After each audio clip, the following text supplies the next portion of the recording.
What are you doing in that elevator? You know it doesn't run. Well, come on out.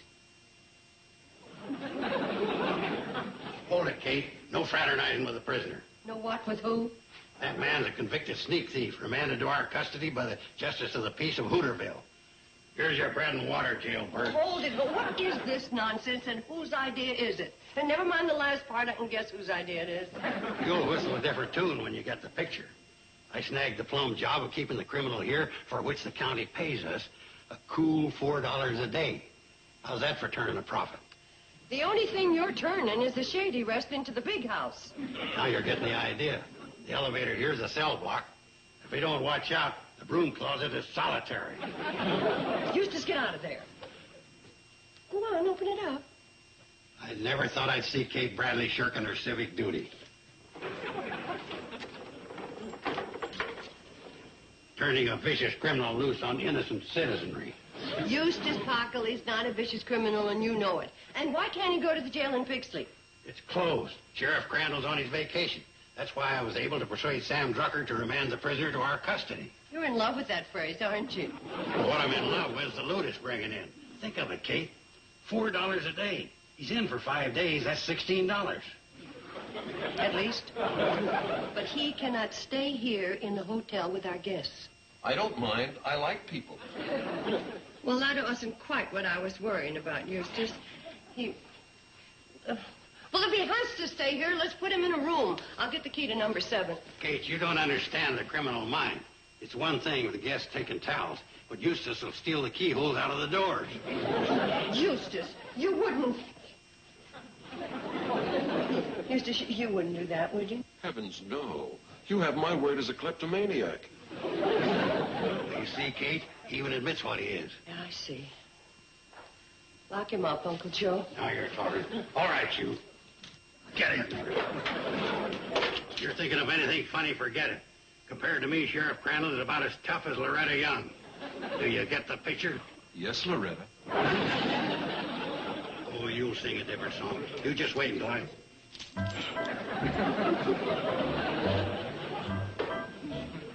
Is this what you're looking for? Smart apple. There's nothing worse than a crooked criminal.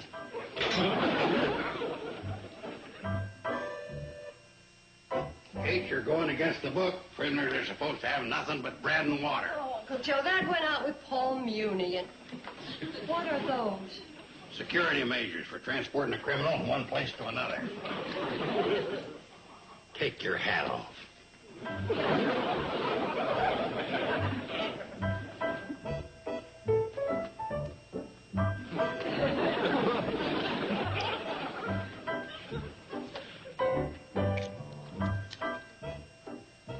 Take that off.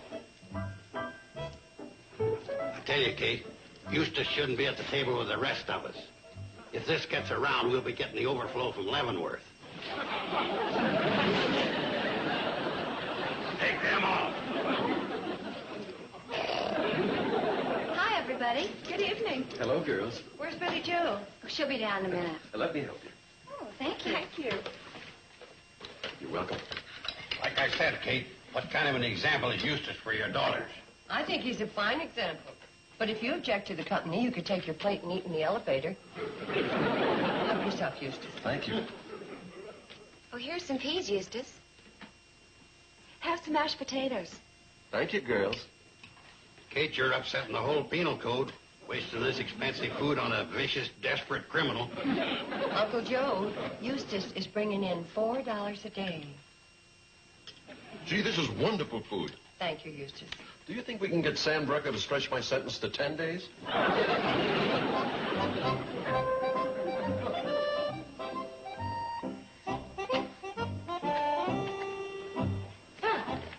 Oh, it's just the generator, folks.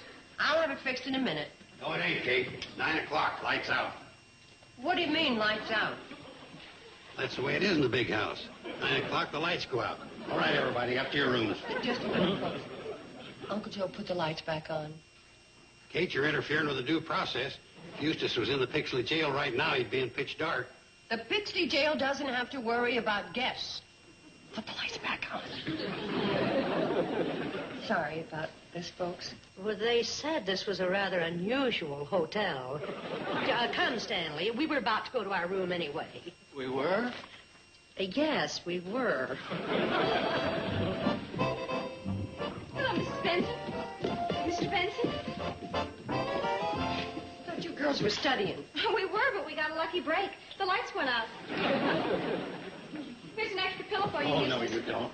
Oh, yes, she does. Kate, you don't know what you're doing. What are you doing that for? Searching for hidden weapons, files, saws. This is your own niece, Betty Jo. How do you know she ain't an accomplice disguised as Betty Jo? Let's see the mole on your left shoulder. Kate, you're aiding and abetting a criminal. Don't you see? He can tear that pillowcase to strips and make a rope ladder and escape out the window. Why would he need a rope ladder? He's on the ground floor. Kate, you don't understand the criminal mind. While you're wondering what he's going to do with the ladder, he'll be out the back door and on his way to Buenos Aires. That's in Brazil. It's in Argentina. Oh, they moved, huh? Well, you'll be escaping to one of them places. Oh, no, I won't. I'll be a good boy. Thank you, Betty Jo. Pardon me. Do you have a match? A match? No smoking in the cell. Ponderosa Lacrimosa. My brand. Marco, where'd you get this cigar? It was in the pocket of this robe. Hey, he's got on my robe. I gave it to him. It's the one Cousin Emily sent you that you said you wouldn't wear to a dog fight. I give up. How can a man run a decent jail with you women pampering the prisoners?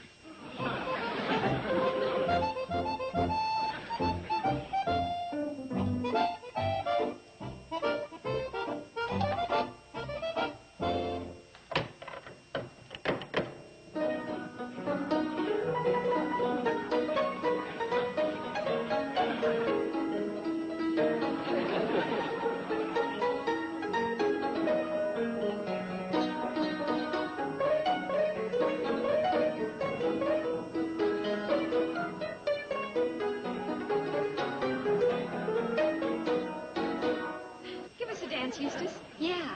It would be a pleasure.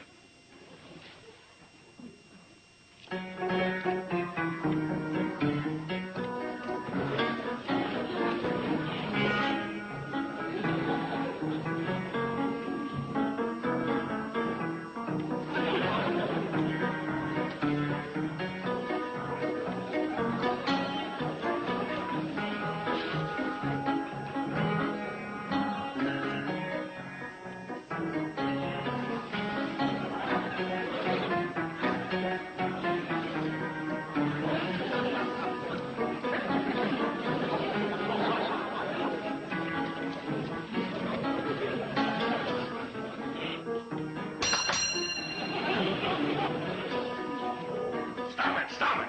Hold! What do we got here, a big house or a fun house? Oh, for heaven's sakes, Uncle Joe. Quiet, lady. All right, you. Get in that cell. Rest of you, keep your distance. Stay right where you are. Oh, it's you. Sorry. You terrible man. Come, Stanley, before you do something you'll be sorry for. Yes, my love. And please have our bill ready. We're checking out in the morning.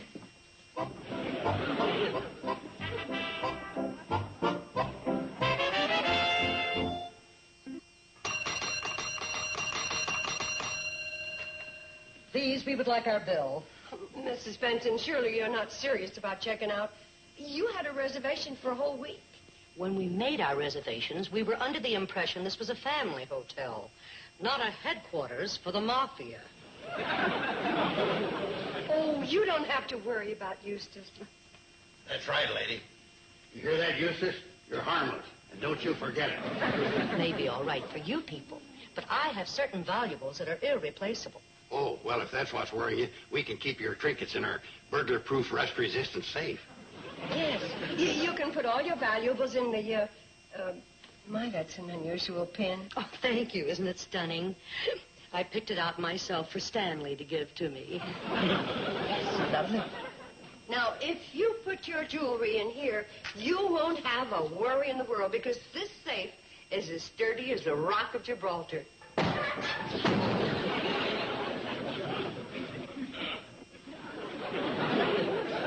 I just ain't gotten around to fixing it yet. You see, we're right in the midst of one of our giant reinforcement projects, and I'll run to get my tools and I'll have it fixed in no time. Don't do it on our account. We're not staying as long as that fiend is here. Pardon me, dear, but that fellow doesn't look much like a fiend to me. He looks like one of those poor unfortunates your committee on rehabilitation tries to help back home. There's no use talking to her, Mr. Benson. I guess your wife's one of them fly-by-night rehabilitators. Operates on a shoestring. Uncle Joe, why don't you go get your tools? Okay, she said she could... You're not helping. Eustace isn't really bad. All he needs is thoughtfulness and consideration, which I'm sure you have in abundance. That's true. As a matter of fact, I have a heart as big as all outdoors. You poor man. To prove I'm a superior human being, tolerant of weak-willed unfortunates, I'm going to continue to stay on at the hotel. Stanley? Pick up our bags. We're going up to our room. Oh, thank you, Mrs. Benson. You'll never regret this.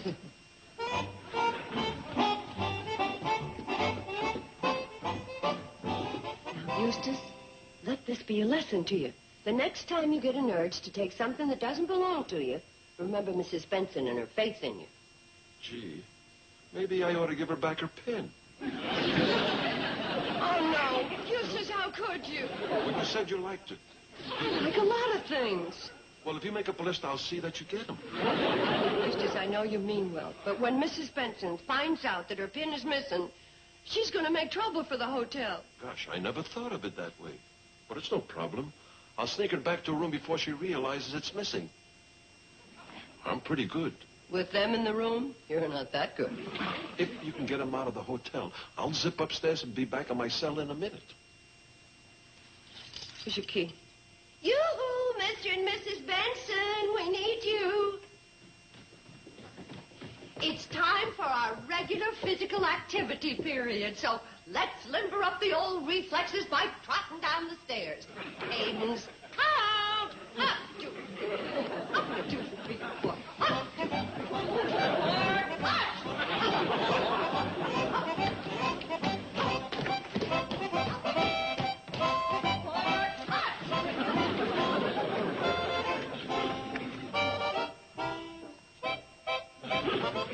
It's a shame we missed the woodchucks dance, but they're used to country folk, but they're kind of shy of strangers. Well, maybe we can try again tomorrow. Sure. Oh, no. Come to think of it, tomorrow's the 23rd. That's when the beavers move in and the woodchucks head south. But maybe next year. Well, we've all had a wonderful constitutional, so why don't you go upstairs and relax in perfect contentment? Oh, here. Come, Stanley. Careful on those stairs. It was a cinch, Kate. I put her pin back on the dresser right next to her makeup box where she's sure to see it. Good work, Eustace. And here's the key to my cell. Oh, believe me, there's no question you are truly rehabilitated, and I'm proud of you. Thank you, Kate. You know, I know how much it must have hurt for you to put something back. It's gone. It's gone. What's gone? My beautiful traveling alarm clock. Aunt Sophie gave it to us for a wedding anniversary, and it's disappeared. Mrs. Benson, don't get excited. It's probably someplace in your room. I'll help you look.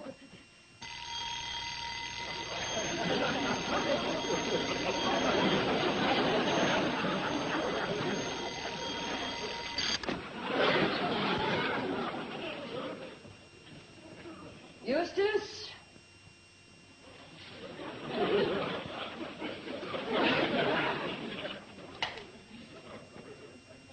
Stanley, bring those bags back down.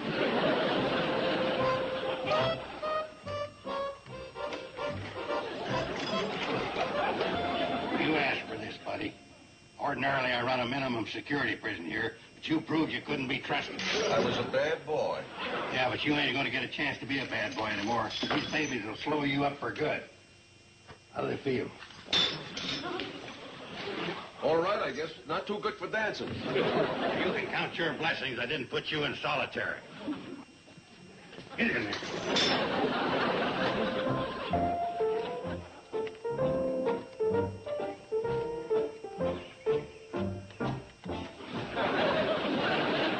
Sarah, this is Sheriff Crandall. Get me Sam Drucker, right away. Oh, wring your head off. I'm going to finish this here display. Uh-oh, that's a hotline ring. Must be something important. Sam here, Sarah. What's the trouble? The sheriff? Well, put him on. Hi, Sheriff. How's the fishing? Never mind the fishing. Fine friend you are. What are you talking about? You know what I'm talking about. I just got the dope from Newt Kiley. You got some nerve sentencing Eustace Pockle to 5 days at the Shady Rest? Well, it ain't my fault. He didn't have the $5 to pay the fine. Anyway, you were up at the lake and... That Eustace. He has all year to do his shoplifting, and what happens? He waits till I'm on vacation. Well, Sheriff, there are some crooks you just can't trust. There are some justices of the peace you can't trust either. Giving Kate Bradley my $4 a day prisoner money. Now, hold on, Vic. You gotta remember, this ain't Chicago or New York. We only got one sheriff and one criminal. So there's only one way out. Next time you go fishing, take Eustace with you. How much longer has this sentence got to run? 3 more days. 3 days times $4, that's $12. Just about cover the fishing gear I lost in the lake. I'm coming in and transferring Eustace to the Pixley jail. You ain't sore, are you, Sheriff? Oh, no, not a bit. In fact, I'm going to give you a nice big printing order. Oh, fine, Vic. What kind of order? Campaign posters for a new Justice of the Peace.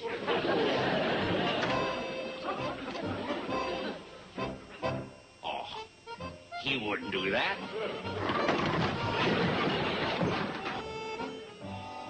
Maybe he would.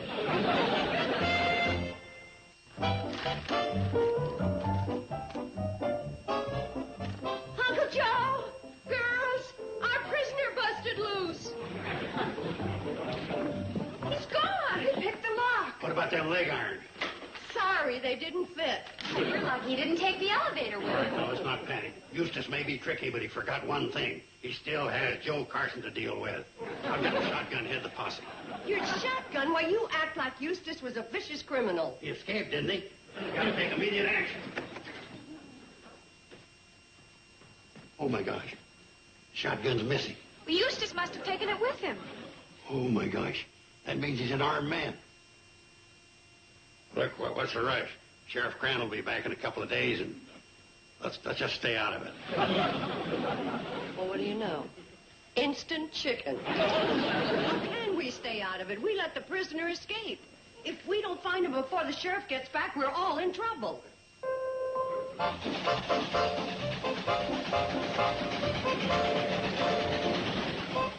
Yeah, and Sarah, remember to tell everybody the minute they see Eustace to call Sam Stewart.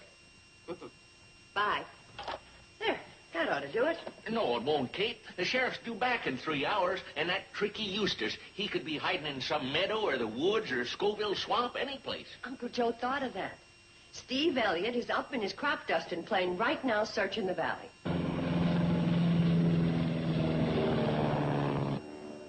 Joe, I'm now flying over the Fred Simple pig farm. No living thing visible except 3 pigs eating out of a trough. Over. Steve, better take a close look at them pigs. One of them might be Eustace. He's awfully good at disguises. Over and out.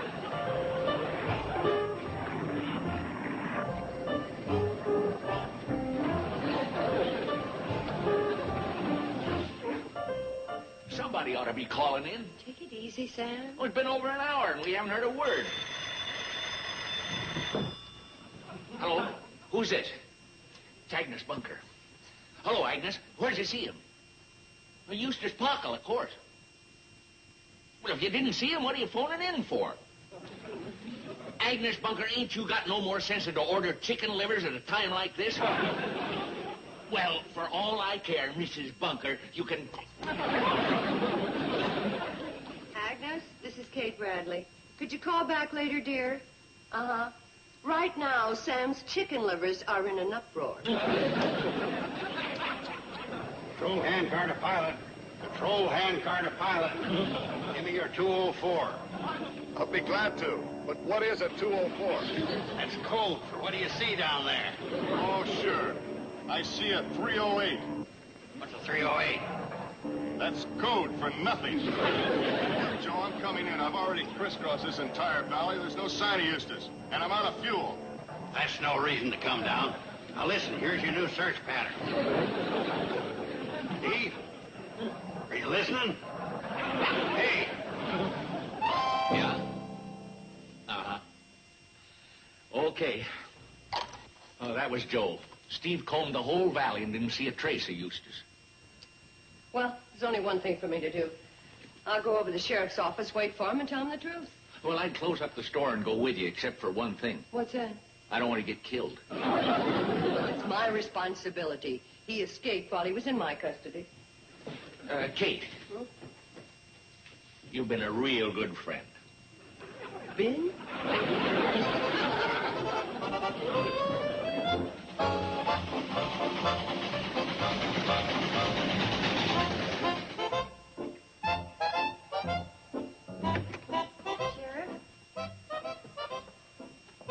Sheriff Crandall. He ain't back yet, Kate. Eustace! How long have you been here? About 4 hours, ever since I broke out of the hotel. I had a heck of a time getting in here. Busted all my fingernails picking the lock. And we've been searching. Steve's been up in his plane. People have been phoning. Oh, Eustace, you're too much. Kate, I was ruining your hotel business. I knew the sheriff would be mad at you. You were all so good to me. The least I could do was bust out. You know something, Eustace? You are a scheming, conniving rascal. But somewhere in that crafty little body is a heart as big as this room. That Kate Bradley.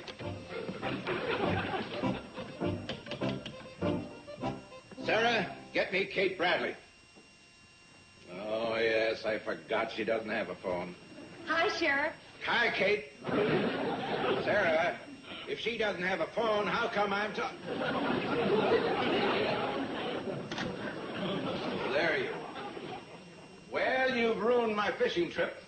Not only that, you've horned in on my legitimate rake-off for boarding prisoners. Sheriff. On top of all that, I just found out that you let Pockle escape. Sheriff. Now I gotta give the taxpayers the added expense of finding him. Sheriff, can I have a drink of water? Eustace, you shut up until I'm ready. Eustace. I think that Eustace deserves more than a glass of water. Sheriff, why don't you phone the Pixley Diner and have them send over a strawberry float? Okay, Kate. I'll do it as soon as I repark the squad car. Not a good example for the town having the sheriff double park.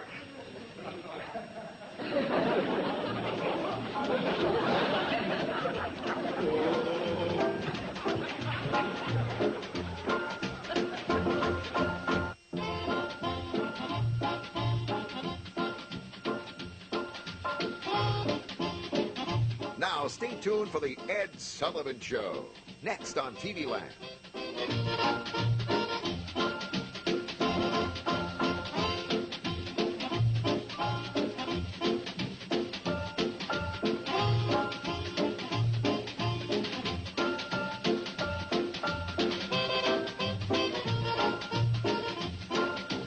Petticoat Junction.